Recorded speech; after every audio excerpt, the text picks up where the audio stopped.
যারা মায়াপুরে আসুনি না একবার এসে ঘুরে যেও। তো আমরা টোটো রিজার্ভ করে নিয়েছি আর কোথায় কোথায় আজকে আমরা ঘুরবো দাদার মুখ থেকে তো শুনেই নিলে। তো এখানে এত মাছ কিলবিল করছে, ছোট ছোট মাছ তো রয়েছে, এছাড়া বিশাল বড় বড় মাছ সারা পুকুর জুড়ে ঘুরে বেড়াচ্ছে।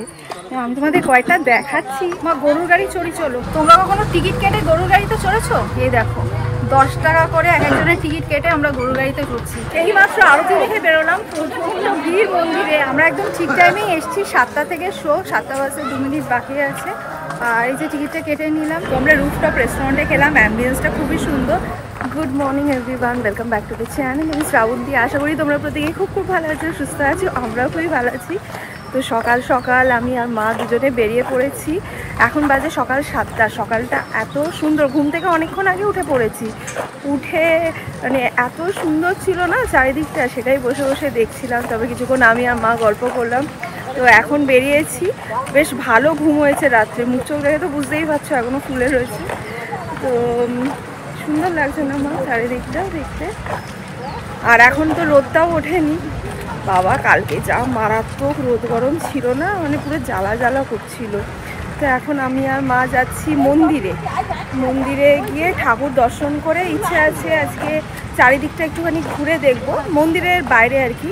আচ্ছা এখানে না ব্যাটারি কারও রয়েছে, এগুলো ব্যাটারি কার আসছে। আর এছাড়া এখানে প্রচুর টোটো আছে, মানে প্রচুর টোটো অ্যাভেলেবেল। 10 টাকা 15 টাকা করে পার পার্সন ভাড়া নেয়।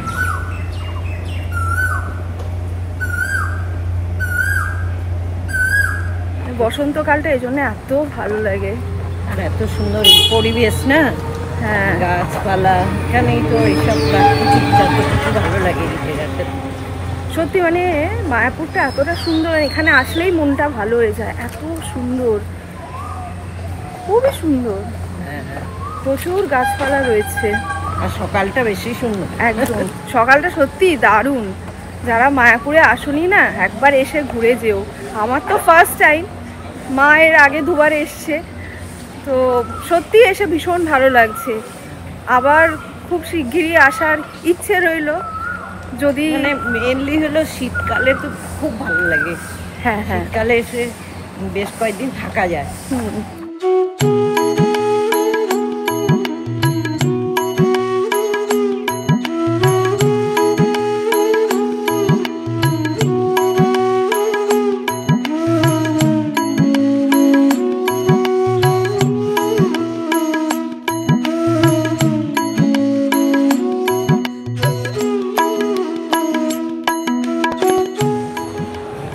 হচ্ছে মন্দির, রাধা গোবিন্দর মন্দির। এখন এই মন্দিরেই যাব, গিয়ে দর্শন করে আসবো।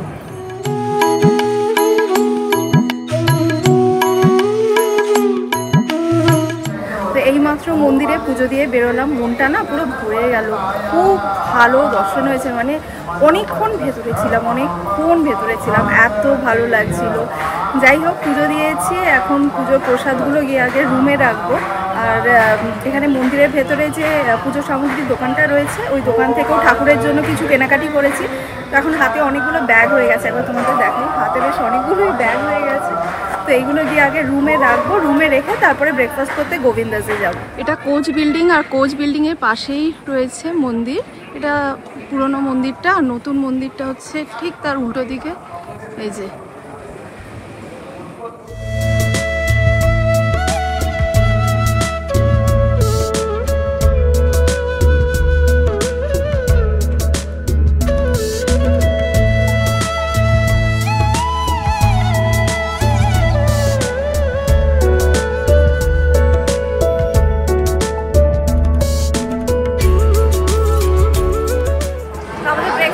চলে এসেছি। মা আসলে ইডলি খেতে চেয়েছিল, বাট ইডলিটা শেষ হয়ে গেছে।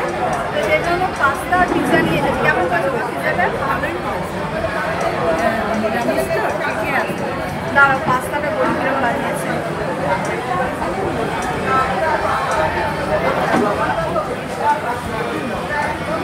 ভালো করে গোবিন্দাসের খাবার বেশ ভালো হয়।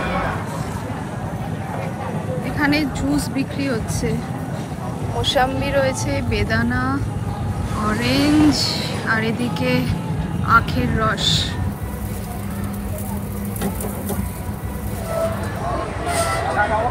তো আখের রস নিলাম, প্রচণ্ড ঠান্ডা ঠান্ডা জুস খেতে ইচ্ছা করছিল, ভেতরে ওই ফ্যানটা ছিল আর কিছু ছিল না, তো সেই জন্য গোবিন্দাসের বাইরেই বেরিয়ে দেখলাম যে এখানে অনেক রকমের রস বিক্রি করছে, তো আমি আখের রস নিয়েছি।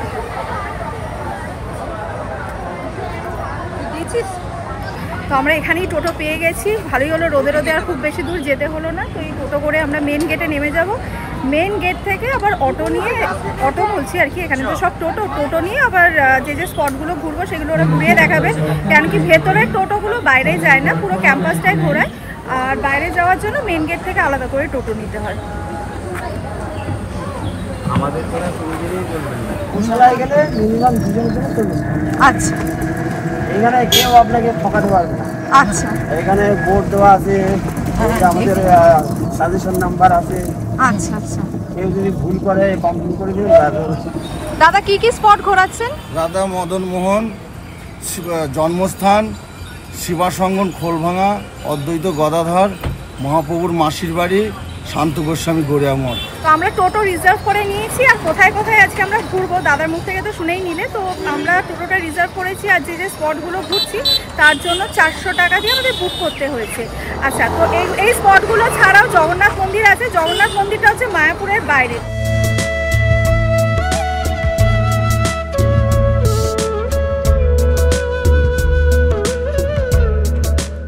ফার্স্ট আমরা যে স্পটটায় এসেছি এটা হচ্ছে সন্ত গৌরীয় মঠ, ওপরে মঠ রয়েছে, আগে মঠে গিয়ে দর্শন করতে হবে, দর্শন করা হয়ে গেলে তারপরে এখানে রয়েছে শিব মন্দির, তারপর শিব মন্দির দর্শন করতে হবে। তো ঠাকুর দর্শন করে বেরিয়ে গেলাম, এখন সেকেন্ড স্পটটায় যাচ্ছি। এত সুন্দর, এই মন্দিরের ভেতরে জগন্নাথ দেব রয়েছেন, শ্রীকৃষ্ণ রয়েছেন, শিব পার্বতী রয়েছে, মানে এত সুন্দর না, এখানে প্রত্যেকটা মন্দিরের ঠাকুরের মূর্তি মনে হচ্ছে দেখেই যায়, মানে পুরো মুগ্ধ হয়ে দেখছি, অসাধারণ। মানে মায়াপুরে আসলে সত্যি এই মন্দিরগুলো সব ঘুরে দেখো, আর যারা যারা মায়াপুরে আসোনি আমি বারবার বলবো অন্তত একবার হলেও এসে। এখন যে মন্দিরে এসেছি এই মন্দিরের নাম মায়াপুর সারস্বত গৌরীয় শ্রমণ আশ্রম, যেখানেও ঠাকুর দর্শন করে নিলাম। আমি কোনো ঠাকুর তোমাদের দেখাতে পারছি না, কেন কি ঠাকুরের ভিডিওগ্রাফি অ্যালাউড নয়, ভিডিওগ্রাফি করলে 1000 ফাইন। তো সেই জন্য কোন কোন মন্দিরে আসছি সেগুলো তোমাদেরকে বলে দিচ্ছি আর বাইরে থেকে দেখিয়ে দিচ্ছি। চলো এবার নেক্সট মন্দিরে যাওয়া যাক।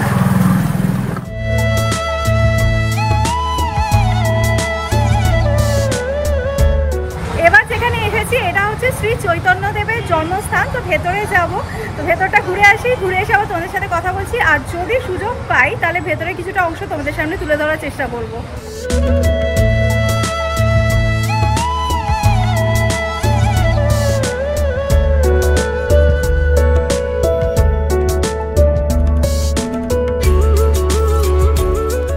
এই দেখো ছোট্ট নিমাই মা শচী দেবীর কোলে, আর পাশে রয়েছেন পিতা জগন্নাথ মিশ্র। চলো এবার বাদবাকি জায়গাগুলো ঘুরে দেখি।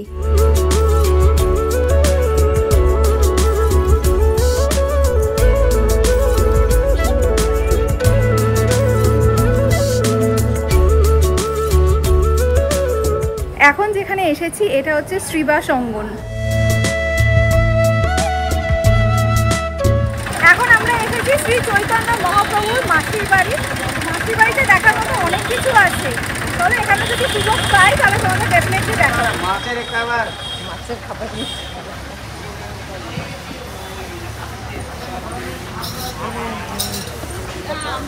গেটের সামনে মাছের খাবার বিক্রি হচ্ছে। আচ্ছা, এখানে দর্শন করার মতো অনেক কিছুই রয়েছে। এখানে রয়েছে শ্রী গোবিন্দ মন্দির, শ্রীলা প্রভুপাদ সমাধি মন্দির, ভক্তি বিজয় ভবন, শ্রী শ্যামকুণ্ড মহাপ্রসাদ হল, শ্রীলা গৌর কিশোর দাস সমাধি মন্দির, শ্রীলা এসপি ইয়াতি মহারাজ সমাধি মন্দির, শ্রী রাধাকুণ্ড, শ্রী গিরি গোবর্ধন গোশালা, শ্রীলা প্রভুপাদ ভজন কুটির, আর শ্রী চৈতন্য লীলা এক্সিবিশন। এটা শ্রীলা প্রভুপাদ মন্দির।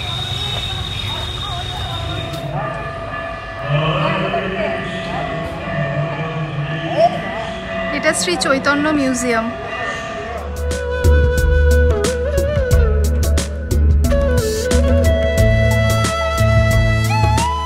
আচ্ছা, এই যে কুণ্ডটা দেখছো এই কুণ্ডটার নাম হচ্ছে রাধা কুণ্ড। এখানে এত মাছ কিলবিল করছে, ছোট ছোট মাছ তো রয়েছে, এছাড়া বিশাল বড় বড় মাছ সারা পুকুর জুড়ে ঘুরে বেড়াচ্ছে। আমি তোমাদের কয়েকটা দেখাচ্ছি, বিশাল সাইজের মাছ। আর এখানে না কিছু শোল মাছ আমি দেখতে পাচ্ছি আমার পাশ দিয়ে ঘুরছে, যেমন বড় তেমন মোটা।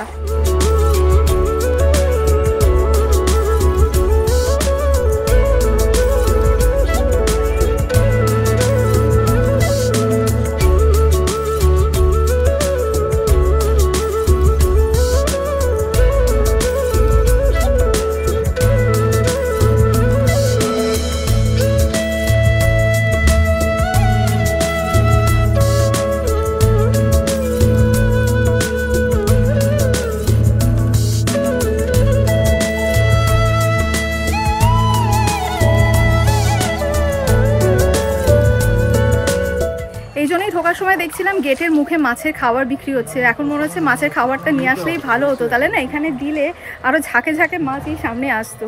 যাই হোক, এমনিতেই দূর থেকে দেখতেই পাচ্ছি প্রচুর মাছ রয়েছে, বিশাল বড় বড়, মানে এক একটা মাছ অনেক কেজি ওজনের আর কি। তো তোমরা যদি কখনো মায়াপুরে আসো আর এখানে যদি আসো, তাহলে মাছের খাবার ডেফিনেটলি কিনে এনো, মানে তাহলে একদম সামনে থেকে দেখতে পাবে পুকুর ভর্তি মাছ। ওইদিকে দেখতে পাচ্ছ তো ঝাঁকে ঝাঁকে মাছ, দারুণ লাগছে দেখতে। চৈতন্যদেবের মাসির বাড়িটা পুরোটা ঘুরে নিলাম। এখানে একটা গোশালাও রয়েছে, বাট এখন আর গোশালাতেই যাব না। আমাদের মন্দিরের ভেতরে যে গোশালা রয়েছে, মানে ইসকন টেম্পলের ভেতরে যে গোশালা রয়েছে, এখন ওখানেই যাব।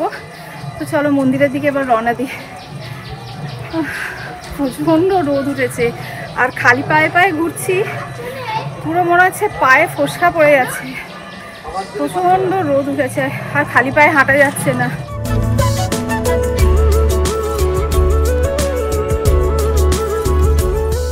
আচ্ছা, তোমাদেরকে আরেকটা কথা বলে দিই, শ্রী চৈতন্যদেবের মাসির বাড়ি থেকে জগন্নাথ মন্দির 10 মিনিটের মতো রাস্তা। তো তোমরা মায়াপুরে এসে এই 5টা স্পট যদি ঘুরে দেখো, তার সাথে জগন্নাথ মন্দিরটা ইনক্লুড করতে পারো, 2 ঘন্টার মধ্যে মানে পুরো 6টা স্পট ঘুরে দেখে নিতে পারবে।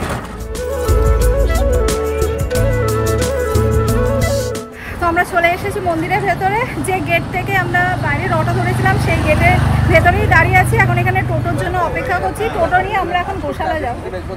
গোশালাতে মা ঘি কিনবে, তো ঘিটা কিনে তারপরে সোজা রুমে চলে যাব।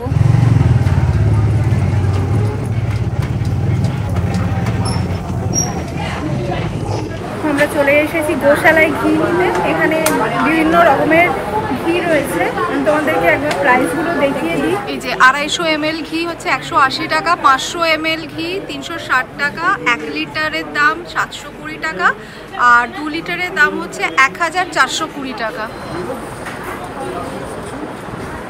মা ঘিটা দাও। এই যে আমরা এই ঘিটা কিনলাম, ঘিয়ের গন্ধটা বেশ ভালো, আর মায়ের আগেও নিয়ে গেছিলো, বললো স্বাদটাও বেশ ভালো, তো সেই জন্য এবারেও ঘি নিল। মা গরুর গাড়ি চড়ি চলো। বাহ, কালকে ভেবেছিলাম ভর্তি না হলে ছাড়বে না, একটু অপেক্ষা করবো, চলো। মডার্ন গরুর গাড়ি আর কি, এই দেখো।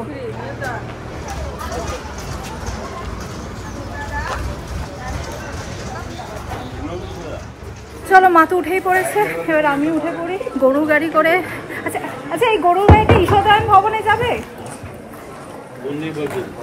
কতক্ষণ? মন্দির অবধি যাবে? ও আচ্ছা, মন্দির অবধি যাবে, মন্দির অবধি যাবে, ঈশ্বরদয়ন ভবন যাবে না। ঠিক আছে, মন্দির অবধি যাই। আমি আর মা গরুর গাড়িতে রয়েছি, এছাড়া আমাদের মতো আরো 2-4 জন রয়েছে, বাট এখনো আরো 2-3 জন লাগবে গরুর গাড়ি ভর্তি হতে, তারা আসলে তবেই ছাড়বে।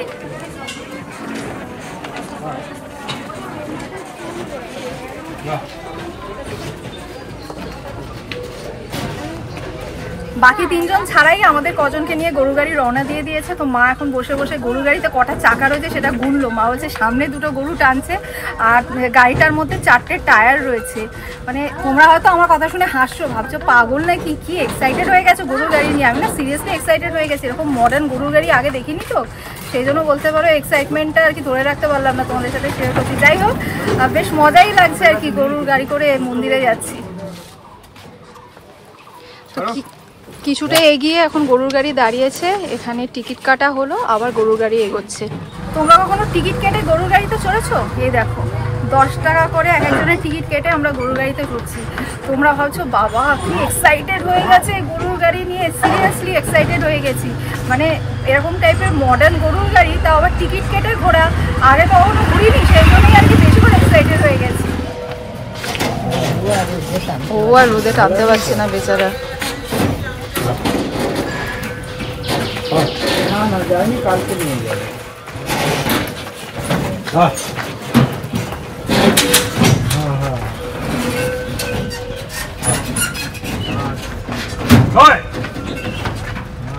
ভালো আছে তো?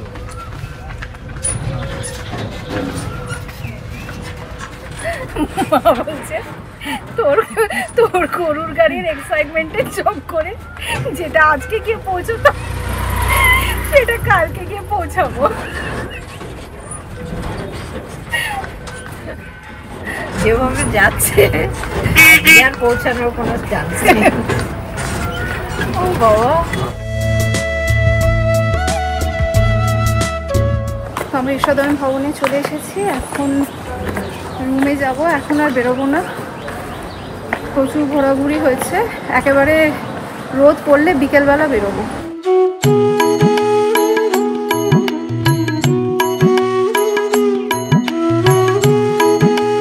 আমি আর মা এখন সন্ধ্যা আরতি দেখতে এসেছি। কালকেও এসেছিলাম সন্ধ্যা আরতি দেখতে, এত সুন্দর সন্ধ্যা আরতিটা হয় না, মনটা পুরো জুড়িয়ে যায়।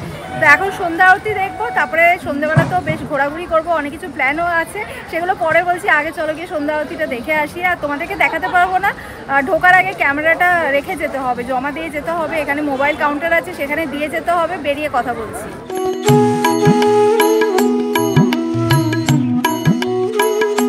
এইমাত্র আরতি দেখে বেরোলাম, প্রচণ্ড ভিড় মন্দিরে। আর এই কাউন্টারে মোবাইল জমা দিতে আধ ঘন্টার উপর লেগে গেছে। আবার এখন কি মোবাইলটা নিলাম, সেটাও 10 মিনিট মতো লেগেছে। এবার আমরা যাচ্ছি সামনে যে থিয়েটার ডোমটা আছে, থিয়েটার ডোমের পরপর অনেকগুলো শো হয়, ওই শোটাই এখন দেখতে যাচ্ছি।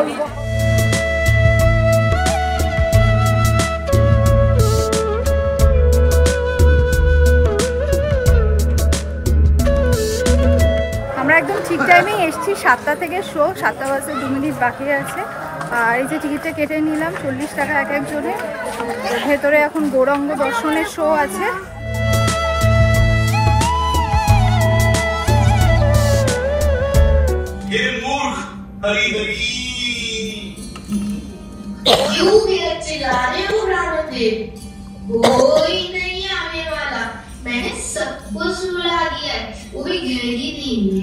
এইমাত্র শোটা দেখে বেরোলাম। মা কিরম লাগলো শোটা? ভালো লাগলো, ভীষণ সুন্দর, মানে 15 মিনিটের শো, বাট অনেক কিছু শেখার মতো আছে। তোমরা আসলে অবশ্যই এই ডোম থিয়েটারে এসে গৌরাঙ্গ দর্শন শোটা দেখো। শোটা দেখে আমি আর মা এখন যাচ্ছি পেট পুজো করতে এখানে। হ্যাঁ, গোবিন্দাস। এখানে আমরা যেখানে যাচ্ছি এখন, যে গোবিন্দাসটা, ওটা হচ্ছে মেনলি পিৎজার জন্য আর কি। এখানে যে পিৎজাগুলো পাওয়া যায়, এটা বেক করে উডেন ফায়ার ব্রিক ওভেনে। তো এই পিৎজাগুলো খেতে একটু অন্যরকম হয়। আর গোবিন্দাসে এই যে আমরা মন্দিরের পাশে যে গোবিন্দাসটায় যাচ্ছি, বা এই ডোম থিয়েটারের পাশে যে গোবিন্দাসটা, এখানেই এই ধরনের পিৎজা পাওয়া যায়।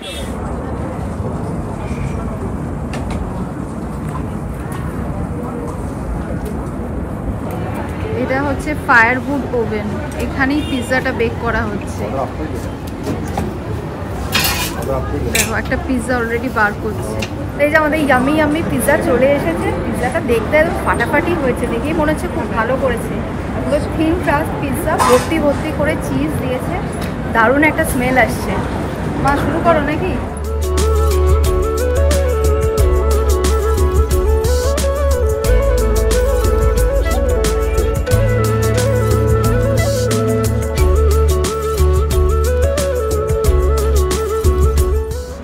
ভালো খেতে।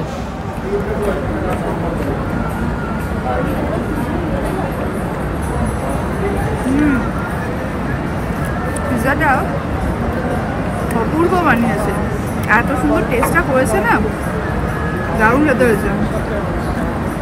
আমরা কথা বলবো না, পিৎজাটা আগে এনজয় করি।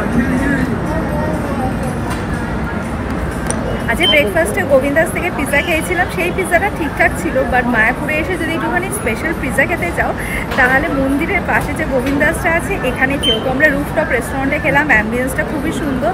আর উড ফায়ার পিৎজাটা দারুণ বানিয়েছে, মানে খুবই ভালো খেলাম আর কি।